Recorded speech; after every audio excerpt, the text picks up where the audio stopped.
All right, so question is Jay Powell and the Fed going to juice the economy to give Biden an election year boost? And also the Supreme Court decision today that gives Texas the authority to arrest immigrants, and I think the razor wire is going to stay. Joining me now is Louisiana Senator Mr. John Kennedy.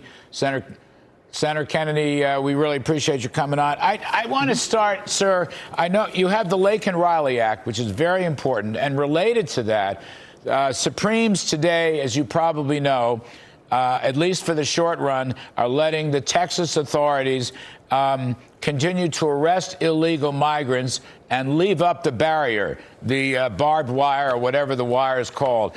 And it seems to me that's a step in the right direction. What do you think? Yes, it is a step in the right direction. I think it's clear to most Americans, Larry, that if we're going to secure the border, we're going to have to work around President Biden and the White House. Sometimes when people act like when they don't care, it's not an act. And it's clear to me that President Biden just doesn't care about the border problem. The only reason he's talked about the border problem is because it's become an issue in his campaign. Otherwise, he's perfectly content to see the border be an open bleeding wound. He believes in open borders. It's chaos by design. So the states are going to have to fill the vacuum. You know, it's so interesting to me, sir, with respect to Texas and the Supreme Court and so forth, the barbed wire and the barriers actually are working, which harkens back to what Trump tried to do with the wall and, of course, remain in Mexico. But the numbers are down in Texas. The problem shifted into Arizona and, of course, San Diego, Tijuana in Southern California. I mean, barriers work, as it turns out, even though the Bidens don't understand that. Well, I suppose this is self-evident, but razor wire won't hurt you unless you try to go over it or through it. Yeah. And that's not astrophysics. You know, it's pretty basic. And I've never understood politically why President Biden wants to oppose the barriers, other than the fact that he really believes in open borders. Now, he won't say that because it's killing him politically. The three things hurting the president politically are inflation, the border, and his age. Many Americans think they can, to paraphrase one of my favorite columnists, they think they can roast a Thanksgiving turkey in the time that it takes the president to walk across the stage. Now, that may not be fair, but that's what they think. Yes, sir.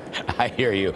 Let's touch on your Laken-Riley Act. I mean, that is just an unbelievable, unspeakable tragedy. And as I understand it, this act, which would be in addition to the House bill on immigration, but you'd have the authority to make arrests if these illegals commit crimes in the U.S. You can arrest them. Now, will that override the sanctuary cities, which have, you know, that's the heart of the problem domestically? Well, this will tell the sanctuary cities that they have to do the job. They have to follow the federal statute. If they don't, we can withhold their money.